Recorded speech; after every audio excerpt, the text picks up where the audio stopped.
Ni tuan-tuan dan puan-puan, mungkin isu ni sedikit kelakar dan sebagainya, tetapi kita perlu fikir dengan jelas tuan-tuan dan puan-puan, kerana isu integriti ini adalah isu yang paling penting dan juga kita perlu memberi penekanan. Sebab itu saya kata tuan-tuan dan puan-puan, pilihlah wakil rakyat yang bersih dan juga amanah daripada Pakatan Harapan, kerana kita tahu ahli-ahli Pakatan Harapan, Pak Sim, Datuk Halim, semua menjalankan tanggungjawab mereka dengan baik dan juga dengan tulus.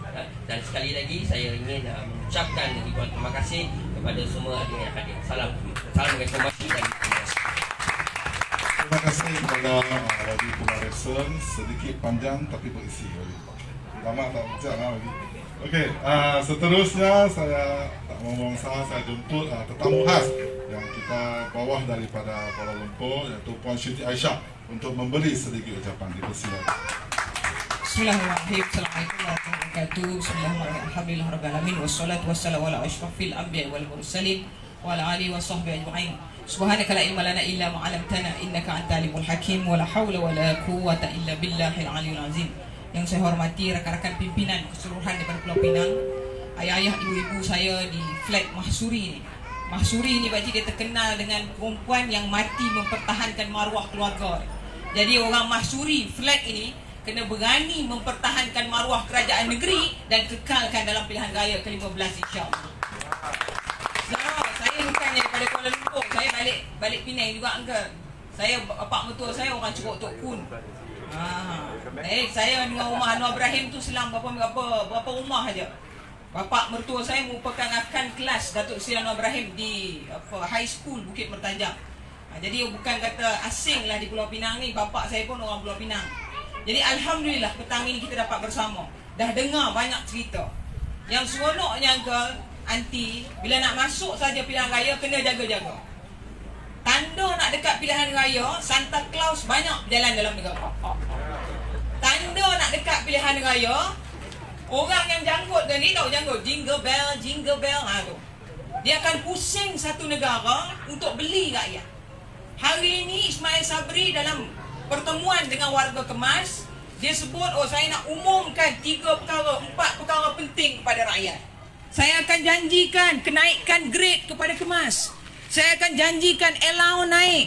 Saya akan janjikan itu orang tepuk tangan satu dewan, kemudian dia sebut, jangan tepuk dulu, tu baru rancangan. Maksud dia apa uncle? Santa Claus ni dia belum tentu masuk rumah kita letak hadiah, belum tentu. Silat-silat dia rompak kita balik.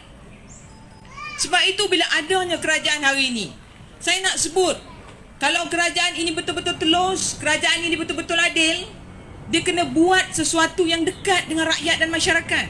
Ni uncle tengok ni tangan getar-getar ni sebab kali pertama pegang mikrofon selepas pandemik. Jadi dia ada gugup sikit. Ni getar-getar ni bukan apa uncle, dia gugup. Tapi nak marah ke tu tinggi. Saya nak sebut saudara, hari ni hutang negara. Dulu bila kita kata hutang negara dah cecah trilion, UMNO kata apa? Oh, tipu. Pakatan Harapan tipu, Pakatan Rakyat tipu, pembangkang tipu. Jun 2022, Tengku Zafrul, Menteri Kewangan Malaysia umumkan dalam Parlimen. Bila ditanya oleh ahli Parlimen Pakatan Harapan, Yang Berhormat Menteri Kewangan, tolong sebut dengan jelas berapa hutang negara takat Jun 2022. Tengku Zafrul bangun dan beritahu, Jun 2022, hutang negara meningkat 1.043 trilion ringgit. Uncle, pakcik, trilion. Ni bukan macam bilion depan apa shine-shine dulu. Ni trilion tau. Bangunan ratus tingkatnya trilion. Bila kita sebut, kenapa naik sampai trilion? Mana yang kamu kata kamu berada? Kita trilion ni sebab apa? Sebab kita jaga rakyat.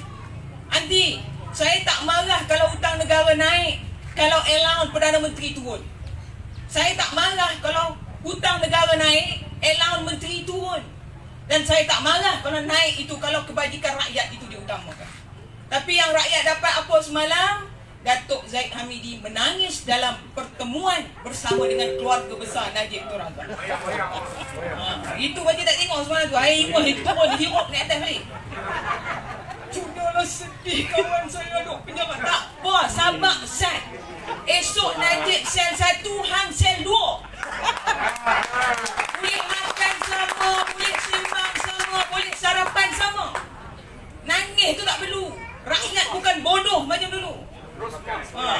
Rosmas. Pakcik. Tu sebab Najib pilih penjara Kajang. Dia tak pergi Sungai Buloh sebab penjara Kajang dia ada penjara wanita dan penjara lelaki. Jadi dia takut jauh sangat. Dia kata nanti aku rindu macam mana. Jadi dia buat di Kajang, Rosmah duduk sebelah, dia duduk sebelah. Wahai angin sampai keluar kot dinding-dinding. Ni salah. Orang kata Aisyah seronok sangat Najib masuk penjara. Ada orang yang dekat agamawan, yang dekat dengan UMNO, Perikatan Nasional sebut, jangan seronok sangat. Ini Najib ni dia ditimpa musibah. Oh, yang rakyat ni dah kena rompak, dah kena apa kamu menteka darah duit rakyat. Kamu tak kata apa? Kamu gunakan itu untuk apa? Kamu tipu rakyat dalam keadaan itu, kamu tak fikir. Oh, bila Najib dijatuhkan hukuman, sentimen Melayu main. Nampaklah ada orang bayang baru pergi menangis depan mahkamah baru ni. Kok ada ceroy Aman. Ceroy kalau hampa pergi nangis depan tu. Nak depa kata makcik yang banyak ayam mata tu 200.5 tak 500. Habis menangis PKLCC. Itu saya dengar. Tapi ini saudara, bagaimana orang kata saya keluar, saya nak minta tanggung 4 bulan pun tak dapat. Saya tak ada peguam. Yang habis pecat Syafi'i Abdullah sebagai peguam tu siapa suruh? Ini kebodohan Najib Tun Razak. Dia nak cuba tipu rakyat, nak tangguh kes pecat Syafi'i Abdullah. Kononnya tak ada peguam. Pergi lantik pula peguam baru. Peguam baru tu saudara, dia baru hari tu ambil kes Najib Tun Razak. Syafi'i Abdullah 4 tahun dah main kes tu. Bila dia main naratif Melayu, Melayu kesian lah, Najib nak minta tangguh 4 bulan. Pakcik, kes Datuk Seri Najib Tun Razak ni 2000, penghujung 2018 sehingga 2022. Ini satu jangka masa yang banyak, 4 tahun. Cuba kalau makcik pegang supermarket depan tu, pergi rompak kilo sepaket. Tak besok naik mahkamah, lusa pergi penjara. Sebab apa? Sebab kita rakyat. Tapi kalau pemimpin, saya dah berusaha sehabis baik. Andai kata saya terpaksa, teruslah berjuang. Najib Tun Razak, drama tu simpan. Ni rakyat ni dah tak sabar. Saudara, kita kena raihkan kemenangan besar, menjatuhkan rejim ini dan memenangkan Najib Tun Razak. Sebab itu saya sebut dengan keluarga saya, tahun ni saya akan kibarkan bendera Malaysia sebagai tanda kemenangan rakyat yang menjatuhkan koruptor terbesar negara. Ini koruptor. Orang kata apa salah Najib? 7 pertuduhan rasuah, 42 juta ringgit. Makcik, alasan Datuk Seri Najib apa dia? Saya bersumpah dengan nama Allah. Ada bacaan yang dibaca. Aku tak tahu 42 juta yang masuk dalam akaun aku itu adalah daripada SRC. Makcik, yang masuk tu bukan RM1. Ni handphone saya ni ada notification Maybank. Kalau orang transfer dalam akaun saya, dia akan naik notification. Ada duit masuk dalam akaun hang RM1,000. Siapa masuk, kita telefon bank, kita boleh tahu. Ni 42 juta. Persoalan yang penting, ada atau tidak duit masuk dalam akaun Datuk Seri Najib Tun Razak? Ada.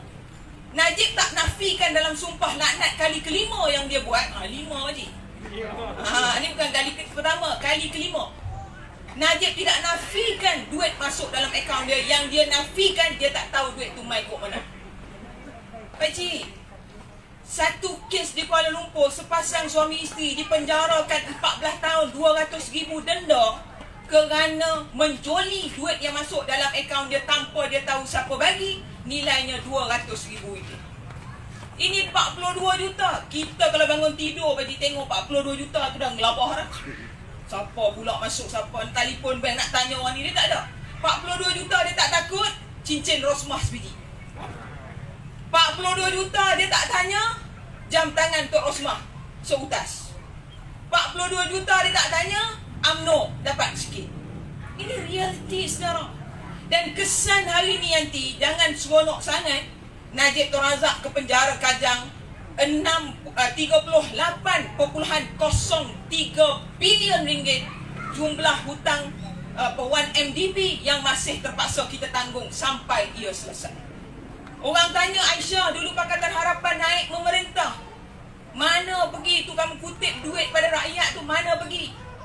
Oh, kamu dulu jadi kerajaan, duit habis ke mana? Pakcik, kita kutip duit nilainya jutaan, puluh juta.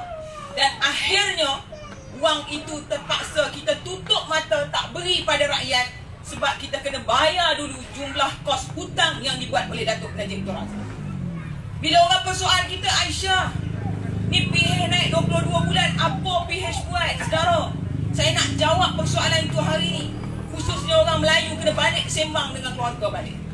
22 bulan kita masuk sebagai pemerintah, pakcik, dia ibarat kita ada sebuah rumah. Nanti kita ada satu buah rumah, kita kasih sewa sama itu penyewa, sudah 64 tahun dia duduk itu rumah. Masa kita bagi dia sewa itu rumah nanti, pintu, tingkap, bilik air semua TikTok kelas A. 64 tahun dia duduk dalam itu rumah. Satu hari anti datang bagi tahu dia, you kena keluar, ada orang baru mau masuk. Kita masuk saja rumah itu nanti, pergi mana? Bilik air dulu. Itu bilik air daripada ada tempat duduk sampai tak ada tempat duduk. Daripada ada air pipe, yang jenis pipe tu tak ada dah, pakai cebok. Daripada ada tempat mandi hak hujan tu tak ada dah bang, semua pakai baldi. Pi pula dekat bilik tidur. Masuk bilik tidur tu dulu ada langsir, ada katil, ada cermin yang menarik untuk kita. Masuk saja bilik tidur sekarang, apa pun tak ada, jubin pun tertanggai dah. 64 tahun dia duduk dalam rumah tu, semua kerosakan dibuat, semua jenis malapetaka duduk, semua jenis gabungan parti duduk dalam rumah tu. 22 bulan kita masuk, apa yang rakyat harapkan? Kita terpaksa guna duit kita, baiki rumah itu terlebih dahulu, baru kita boleh santuni rakyat di bawah. Rakyat kena faham konsep ini. Bukan kita tak nak bantu rakyat 22 bulan. Kerajaan negeri, TikTok, Selangor, TikTok, Negeri Sembilan, Alhamdulillah. Perak jatuh lah. Dia pasal ada banyak katak di Perak. Jadi masalahnya apa? Bila berlaku apa yang sedang berlaku, kita kena beritahu rakyat. Kita nak buat untuk rakyat. Air suri kita perjuangkan dan Alhamdulillah dilaksana. Apa lagi yang kerajaan negeri cuba, kerajaan pusat cuba buat, kita buat sepanjang itu. Tetapi nak bagi macam yang Najib bagi sekarang, yang Ismail Sabri bagi sekarang, brim, brom, apa semua ni, kena fikir. Kami boleh naik jadi kerajaan esok, kami bagi kat rakyat RM1,500, tapi hutang kita naik RM300 trilion. Pakcik nak macam tu? Bila kita jadi kerajaan, kami kena baiki kerosakan yang dibuat oleh UMNO, Barisan Nasional dan Perikatan Nasional. Kami kena baiki dulu rumah tu bagi elok. Bagi rumah tu tetamu dah boleh masuk, baru kami boleh jamu tetamu masuk dalam rumah. Kalau sekarang kami tak buat, 22 bulan itu kami tak baiki, saudara, itu satu masalah pada kami. Sebab itu laporan Ketua Audit Negara Amrin Buang, dia itu orang kuat UMNO. Dia sebut, saudara, sepanjang 2020 sehingga tahun 2020 itu, jumlah wang negara rakyat yang hilang dan dibazirkan adalah sejumlah 620,000.07 juta ringgit. Cari pergi mana? Tak jumpa. Cari kat mana? Tak ada. Ada macam kapal lah pakcik. Cari tak ada. Negara Malaysia ni cari takkan jumpa. Kecuali Rosmah. Bila cari, oh tak tahu. Bila tanya kementerian, oh tak tahu. Bila ini tak tahu. Persoalannya di mana duit rakyat ini habis? Saya sebut, saudara, bagi rakyat RM1,000, bantuan apa? BRIM RM1,000. Pakcik, saya nak bagi tahu pakcik allowance Perdana Menteri dan menteri-menteri dia. Pakcik tahu berapa? Allowance penasihat Perdana Menteri sebulan RM27,272. Apa keistimewaan yang dia dapat? Menteri-menteri yang ada, pakcik tengok sekarang keistimewaan yang dia dapat apa dia? Yang pertama, allowance bercuti luar negara, tiket kapal terbang percuma, hotel percuma, duit poket RM50,000 dibagikan. Tak pergi luar negara tapi RM50,000 ada, boleh ambil buruh dalam poket sendiri. Apa lagi allowance bagi pada menteri-menteri? Allowance pemandu RM2,500, allowance pembantu rumah RM2,500, allowance kerakyat RM10,500, allowance parking kereta RM5,700. Tak kala kita nak perjuangkan anak-anak kita dapat gaji 1,500 pun tak boleh berlaku. Allowance parking kereta Perdana Menteri dan Menteri-Menteri Malaysia cecah RM5,700. Ni apa ni saudara? Kenapa rakyat tak bangkit bersoal? Kenapa rakyat tak tanya Perdana Menteri, tak tanya Menteri? Sebab itu saudara, hari ini ekonomi rakyat dalam keadaan yang cukup tenang. Saya ketika, siapa yang ada TikTok tahulah, waktu nak dekat 1 Julai 2022, saya buat TikTok pakcik, kenaikan harga barang. Natijahnya 4 hari selepas itu rumah saya diserbu oleh MC-MC dan juga anggota polis. Pakcik, dalam surat dia tulis tarikh serbuan. Ibarat ada makmal dadah dalam rumah saya. Jaga ni, semua datang dengar ni. Tak lagi lalok macam tu je. Dia datang rumah saya hantar anak sekolah. Datang dekat 11 orang, bapak saya telefon, dek ni ada orang ni. Saya kata tak apa, suruh dia tunggu, saya balik. Saya balik, saya bagikan semua kerjasama. Saya kemudian dibawa ke unit siasatan jenayah IPD Ipoh, Tim A, untuk disiasat, ditanya. Kita bagi kerjasama, tak ada masalah. Sebab kita tahu kita tak buat salah. Pergi, bagi keterangan, saya balik. Ingatkan dah selesai. Selang 3 hari, saya terima satu pesanan daripada Bukit Aman, minta saya ke Bukit Aman untuk disiasat kerana TikTok saya tu ditonton oleh 2.5 juta orang. Pakcik, TikTok je, TikTok tu. Macam kita makan KitKat tu, muk-ngak, TikTok. Saya kata dengan ni, apa yang kerajaan ni takut sangat dengan TikTok ni? Saya nak beritahu anak-anak muda yang ada hari ni, kamu nak kritik kerajaan ke, kamu nak kata kerajaan ke, kamu nak hina kerajaan sekalipun, kamu jangan takut nak dibawa ke Bukit Aman ataupun ke balai-balai polis. Ini hak kita, saudara. Ini hak demokrasi negara bernama Malaysia. Jangan takut. Saya ada 2 orang anak. Anak saya setiap hari tanya saya, mak, polis datang lagi tak besok? Saya kata tak apa, kalau dia datang sekalipun kita buat kenduri, raih ke dia. Ni buat TikTok, seloka, mengkritik kerajaan yang ada. Tahu-tahu polis datang rumah. Saya kata tak apa. Orang tanya saya bila kes nak berjalan. Saya kata tak apa, nak dekat pilihan raya nak jalan-jalan, saya akan lawan habis-habisan. Itu bukan masalah. Tapi saya nak sebut saudara, ketakutan kerajaan yang ada pada hari ini akhirnya menyebabkan apa? Isu-isu yang dekat dengan rakyat ditutup, dipasung, dan akhirnya isu Najib Tun Razak yang berleluasa. Isu kapal. Isu kapal yang Rafizi dedahkan. Sepatutnya nanti yang baru kena panggil Rafizi. Rafizi boleh bongkar keseluruhannya. Tapi saya nak sebut saudara, ini isu kapal ini isu keselamatan negara. Isu bagaimana kedaulatan negara ditipu bulat-bulat oleh pemimpin UMNO Barisan Nasional yang di kalangannya itu ialah orang Melayu. Bagaimana panggil yang di-Pertua Timbalan Agong datang rasmi kapal di Lumut Perak, tapi kapal itu adalah kapal buatan yang tak siap dan menipu yang Tuan Agong. Bagaimana saudara dalam soal LCS ni pakcik, saya tak nak cakap banyak. Bila Zahid Hamidi dan juga waktu tu Zahid Hamidi ialah Menteri Pertahanan Malaysia 2013-2014. 2011-2014. Dia adalah Menteri Pertahanan Malaysia, saudara.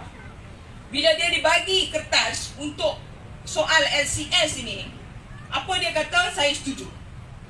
Bila dia setuju, dia bentang pada kabinet dan kabinet bersetuju. Dan pada peringkat awal itu, soal kapal ini yang dipersetujui ialah kapal jenis Sigma. Sigma ni saudara, kapal pesisir laut yang orang kata kelajuannya itu diperlukan dalam negara. Maksudnya apa? Kalau berlaku perang, berlaku pencerobohan, kapal ini boleh bergerak dengan baik. Tapi akhirnya apa berlaku? Selang beberapa minggu selepas itu, Zahid Hamidi mengemukakan sekali lagi Sigma ditukar kepada Going, kapal pesisir pantai jenis Going. Orang tanya dia, dah lulus, Kementerian Kewangan dah bayar. Saudara, pembayaran kali pertama yang kita buat kepada isu kapal ini saudara, jumlahnya 705 juta tidak digunakan untuk baiki, beli dan guna untuk kapal. Apa syarikat Boston ini buat? Dia ambil duit itu untuk membayar hutang yang dia tanggung sepanjang pandemik, sepanjang sebelum itu, bernilai 400 juta ringgit. Dia bayar hutang daripada jumlah itu, bayar hutang tertunggak dalam company dia dulu 400 juta ringgit. Dia ambil baki 305 juta ringgit, bayar fasiliti pejabat dia di Cyberjaya, bayar staf dan kaki tangan dia di Cyberjaya, bukan beli peralatan untuk kapal. Yang diorder 5 buah saudara, yang dah nak siap 60%, hanya sebuah, baki 4 buah, 20% pun tak siap. Bila orang tanya dia, oh ini kapal, Najib kata, tak, kapal ni ditangguhkan masa zaman PH jadi kerajaan. Saudara, saya nak beritahu, ditulis dalam laporan parlimen, kapal itu diarah berhenti dari dioperasi, dibuat pada 11 April 2018. Kita pilihan raya bila pakcik? 2018. Kita pilihan raya Mei 2018. Celah bedah mana yang Mak Sabu jadi menteri tahun April 2018 tu? Kamu yang kerajaan waktu tu, kamu Menteri Kewangan, kamu Perdana Menteri, kamu arah berhenti kerana apa? Kerana syarikat yang diamanahkan oleh kerajaan Malaysia tidak membayar kos kepada syarikat yang membekalkan alatan-alatan pembaikian dan pembuatan kepada kapal yang perlu disiapkan. Maksud dia apa pakcik? Duit bayar tak? Bayar. Duit bagi tak? Bagi. Berapa jumlah setakat hari ni? Hari ni berapa jumlah kita dah bayar? 683 bilion ringgit. Jabatan Perangkaan Malaysia mengumumkan, seandainya kapal itu siap dalam masa 5 tahun yang disebut oleh Isyamuddin Tun Hussein, nilai kapal itu akan meningkat daripada 9 bilion ringgit kepada 13 bilion ringgit. Saudara, tambahan itu ialah duit poket pakcik dan makcik, anti dan uncle yang akan dikutip bermula hari ini. Caranya macam mana? Pergi jalan tengok speed trap berapa banyak sekarang boleh buat. Pergi jalan tengok JPJ berapa rajin di round sekarang. Saudara, ini soal besar. Soal keselamatan negara. Tak habis lagi soal kapal, kita dedahkan lagi apa dia? Anak Menteri Pertahanan sekarang yang merupakan daripada UMNO, Barisan Nasional dan Perikatan Nasional, mengemukakan kepada kerajaan Malaysia tahun ini untuk membawa masuk sebuah meriam tempur 155mm yang mana dia nak beli oleh syarikat ini. Dan malangnya dalam percubaan kali pertama ketika tender ini dibuka secara terbuka, syarikat ini telah ditolak daripada menjadi ejen membawa masuk meriam tersebut. Tapi apa berlaku? Dia menulis satu surat kepada Tengku Zafrul, Menteri Kewangan Malaysia. Yang berhormat, saya minta pertimbangan untuk membawa masuk meriam ini. Kami telah ditolak kali pertama dan kami minta pertimbangan. Dan akhirnya Tengku Zafrul bersetuju. Dia nak bagi berapa saudara? Dia sebut kita akan bagi secara rundingan terus kepada syarikat itu. Nilai kontraknya 8,350,839 ringgit 900.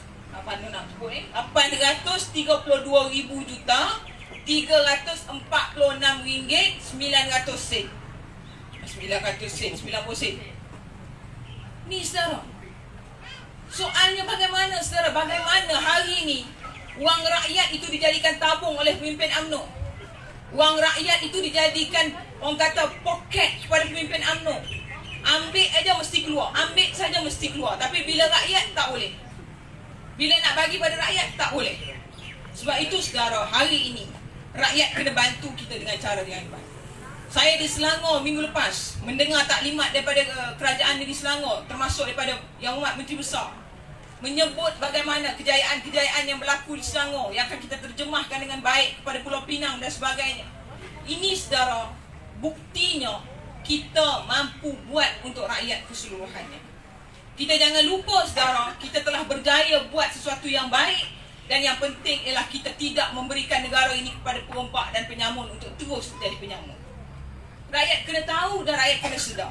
Sebab itu dalam isu KWSP, bagaimana bila KWSP umumkan pada Jun 2021 dia umumkan waktu itu dia menerima keuntungan bersih daripada hasil pencarum, hasil syarikat-syarikat yang meminjam pada KWSP, hasil dividen, hasil semua perkara berjumlah 1 trilion ringgit. Jun 2021, selang beberapa jam, Tengku Zafrul umumkan kita akan meminjam daripada KWSP 328 bilion ringgit. Maksud dia apa, pakcik? Negara ni kalau ada duit, dia digompak. Negara ni kalau dia ada duit, dia diambil. Dan itu, saudara, yang menyebabkan rakyat sekarang terkebelakang daripada keadaan yang sedia. Sebab itu, saudara, pilihan raya ke-15 ini adalah satu pilihan raya yang paling besar dalam sejarah. Kita akan lihat penjurunya itu, na'udzubillah. Silat-silat YB-SIM ni dia bukan lawan 2-3 penjuru, 10 penjuru. Sebab dia akan ada ramai orang yang nak bertanding dalam pilihan raya kali. Dan rakyat kena bersedia, saudara. Muhyiddin Yassin jangan seronok sangat. Oh, kerana saya melawan Najib waktu itulah saya mendapat kemenangan rakyat pada hari ini. Muhyiddin, nak bagi ingat sikit, ingat kita tak ingat isu tanah di Johor dulu. Muhyiddin Yassin, kamu ingat kita tak ingat bagaimana kamu buat transaksi 7 transaksi duit rakyat waktu pandemik dulu. Muhyiddin Yassin, kamu ingat kita tak tahu bagaimana kamu hantar susah kamu untuk beli ahli-ahli politik, lompat menjatuhkan kerajaan yang ada dulu. Jangan Muhyiddin Yassin ingat dia suci, dia murni, rakyat kena beli dia. Saudara, rakyat kena tahu hakikat sebenarnya hari ini. Inilah yang sedang berlaku kepada rakyat. Bagaimana soal-soal ini harus dijawab segera. Rakyat kena tahu, saudara. Rakyat kena tanya, anti, sekarang harga ayam berapa ni? Orang flat Masuri beli ayam sekilo berapa? Ada sekilo RM8.30 ada? RM9 lebih. Saya 2 hari lepas di Ipoh beli ayam RM8.30. Semalam datang beli lagi RM8.70. Pakcik yang sebelah tu dia kata dia beli di satu pasar yang lain dah naik sampai RM11, RM12. Saudara, mana menteri? Kamu allowance tinggi, kamu gaji tinggi, driver ada, parking ada allowance. Rakyat, kenapa kamu tak tengok? Sebab itu, saudara, kemunduran rakyat yang ada sekarang dalam soal ekonomi itu amat-amat menakutkan. Ni anak muda, kena tahu, kena ingat. Ini satu lagi skandal yang akan menyebabkan Zahid Hamidi ke dalam, saudara. Skandal yang dimaksudkan ialah skandal Ultra Kirana Sendirian Berhad. Ultra Kirana ini, saudara, sebuah syarikat yang dimiliki oleh seorang yang dalam Malaysia yang membayar UMNO dan Barisan Nasional, terutamanya Datuk Zahid Hamidi, untuk memastikan dia menjadi syarikat tunggal yang membekalkan visa pekerja asing ke dalam negara. Dia bayar Zahid Hamidi, pakcik, 2014, 2016 sebagai jaminan tak ada orang boleh ambil soal nak supply visa, nak beri visa. Dia syarikat tunggal, dia bayar Zahid Hamidi 2014, 2016 setiap bulan tanpa culas $200,000 Singapore. 2017 sehingga 2018 sebelum pilihan raya, dia bayar Zahid Hamidi setiap bulan tanpa culas $520,000 Singapore. Dan yang lebih penting, saudara, sewaktu UMNO Mei 2017 nak menyambut ulang tahun UMNO, Zahid Hamidi pakai dana daripada Ultra Kirana Sendirian Berhad, diberi kepada Datuk Zahid Hamidi, jumlahnya RM3 juta. Ketika pilihan raya, UMNO tak ada duit, perlukan tambahan kos. Ultra Kirana perlu membayar Datuk Zahid Hamidi, jumlah dia RM3 juta. Dan yang lebih penting, saudara, ketika kes ini sedang disiasat, Datuk Zahid Hamidi terpalit dengan isu rasuah yang besar dalam soal ini, yang membabitkan jumlahnya itu hampir ratusan juta ringgit, saudara. Sebab itu, saudara, rakyat kena tahu, pilihan raya ke-15 ini, kalau rakyat pilih UMNO Barisan Nasional, kamu membebaskan Najib Tun Razak yang berada di Kajang. Kalau PRU 15 ini, rakyat pilih UMNO Barisan Nasional dan Perikatan Nasional, kamu akan membebaskan Zaid Hamidi daripada Kajang. Saya sebut Kajang je sekarang. Kalau kamu buat juga, kamu akan membebaskan Datin Sri Rosmah Mansor daripada segala pertuduhan rasuah yang sedang dihadapi. Dan kalau kamu buat juga, saudara, kamu tidak akan berjaya mengheret pimpinan-pimpinan Perikatan Nasional daripada bersatu dan PAS untuk dibawa dalam soal isu bagaimana Kelantan kemunduran.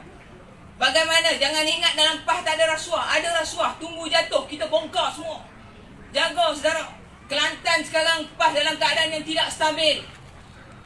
Rakan-rakan di sana sebut dengan saya, Aisyah, kalau sana Kelantan pilihan raya, UMNO bantai PAS, PH bantai PAS, kami tumbang. Jadi saya kata kat mereka, lebay jaga-jaga, simpan songkok banyak sikit. Sebab dalam penjara songkok tak ada. Jatuh saja kerajaan itu, saudara, kita akan dedahkan bagaimana isu jalan raya di Kelantan tidak diselesaikan. Isu air di Kelantan tak diselesaikan. Isu tanah adat orang asli tidak diselesaikan. Isu yang pelbagai, beli mes tak diselesaikan. Dan sebab itu, saudara, akhir kata saya nak sebut, anak-anak muda kena dengar dan kena tahu. Penghujung bulan ini, saudara, tinggal berapa hari sahaja lagi. 1 September 2022 akan menyaksikan kemasukan 500,000 pekerja asing daripada Bangladesh ke dalam Malaysia. Saudara, 500,000 ini akan dibawa masuk oleh sebuah syarikat bernama Ultra Kirana Sendirian Berhad. Tak kala dia dipalit dalam isu rasuah terhadap Zaid Hamidi, kerajaan yang ada yang konon katanya bersih masih mengambil syarikat yang masih isunya rasuah sebagai ejen visa kepada 500,000 orang. Anak muda kena tahu, M40 yang ada dalam negara kita sekarang telah turun kepada B40, nilainya 20% daripada kadar yang ada sekarang. Maksudnya apa, bang? Yang ada dalam negara kita secara sah, Bangladesh sahaja yang secara sah dalam negara jumlah dia 396,378 orang. Pakcik, dah ratus ribu dah. Itu yang sah, yang ada pasport, yang ada visa. Yang tak ada pasport, yang tak ada visa, yang jenis yang bawa kereta, nampak kereta polis lari lintang bukang tu, berapa ramai pula. Dan sekarang, saudara, 500,000 akan dibawa masuk mengisi ruang-ruang pekerjaan dalam negara. Saya minta nanti YB Sim sebagai ahli parlimen kena persoal M. Saravanan selaku menteri yang menjaga isu ini, yang memasuk 500,000 orang ini. Tanya pada menteri, kenapa kamu tak baiki sektor ekonomi rakyat? Kalau kamu bawa Bangla untuk isunya kerja di tempat sawit, perbaiki ekonomi tempat sawit, ambil rakyat Malaysia kerja di tempat sawit. Kalau isunya perumahan, nak bina rumah, rakyat tak minat sebab apa? Gaji rendah. Naikkan gaji supaya orang Malaysia boleh kerja di situ. Dia ambil warga asing, saudara. Sebab apa, uncle? Sebab apa, pakcik?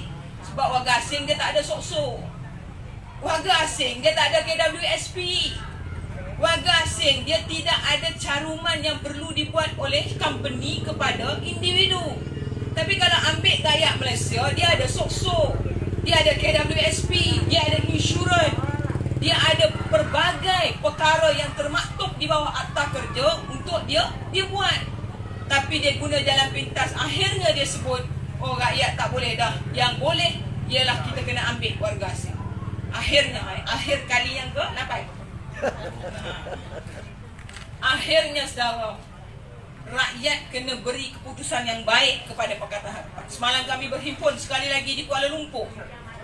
Kita jemput rakyat, bercakap, dengar apa tindakan yang kita nak buat. Saudara Rafizi Ramli menggerakkan jenteranya di peringkat kawasan-kawasan bandar, memahamkan rakyat tentang apa yang berlaku. Saudara, 22 bulan itu adalah waktu untuk kita baiki semua. Dan seandainya kita ambil sekali lagi pun, kita akan baiki dan pastikan. Dan yang lebih penting, dia bukan lagi diterajui oleh susuk tubuh bernama Tun Mahathir Mohamad. Ingat dulu, bang, dulu abang undi satu superhero. Badan dia Hulk, kepala dia Spiderman. Dia lain. Jadi badan dia Hulk. YB Singh ni dulu badanlah Hulk, kepala dia Spiderman. Sebab apa? Tun Mahathir Mohamad dia tidak sekepala dengan Pakatan Harapan. Dia hanya menggunakan Pakatan Harapan untuk kepentingan dia. Tapi kali ini, saudara, PRU 15 ini, kalau kita undi hak, kita akan dapat hak. Kalau kita undi Power Rangers, kita akan dapat Power Rangers. Sebab apa? Yang akan mengemudi negara itu ialah kepimpinan utama dalam Pakatan Harapan, iaitu Datuk Seri Anwar Ibrahim, yang insya-Allah punya pelbagai modal politik untuk rakyat yang nak kita selesaikan pada pilihan raya yang ke-15. Akhir kata saudara, saya mendoakan agar semua rakyat bangkit mempertahankan kerajaan yang ada ini, terus memberikan sokongan, kuatkan tekad, pertahankan Pulau Pinang, kekalkan berjuang sehabis daya untuk kerajaan persekutuan, dan insya-Allah saudara, kejutan bakal tercipta. Apa sahaja perkara baik bakal berlaku berkat daripada usaha semua. PRU 15 dijangka adalah selepas belanjawan ini berlaku. Belanjawan yang sepatutnya berlaku hujung Oktober, tapi dipercepatkan 3 minggu, diawalkan di awal Oktober. Maksud dia apa saudara? Ismail Sabri tahu kedudukan dia tidak selamat. Dia boleh dipecat pada bila-bila masa daripada UMNO Barisan Nasional, dan dia boleh diturunkan sebagai Perdana Menteri. Kita jangka bulan 11 dia akan bubar Parlimen Malaysia, dan pilihan raya akan berjalan bulan 12 sebelum masuk hari raya bulan 3 atau bulan 4 tahun hadapan. Jadi rakyat kena bersedia. InsyaAllah doakan kami kepimpinan, terutamanya kepimpinan utama, untuk terus masuk bertemu rakyat, mengajak rakyat sebaiknya untuk mengubah kerajaan ini. Dan yakinlah saudara, kita akan bina Malaysia yang lebih baik di bawah Pakatan Harapan. Doakan insya-Allah, dan kita bertemu lagi insya-Allah di lain masa. Sekian, wabillahi taufiq wal hidayah. Assalamualaikum warahmatullahi wabarakatuh.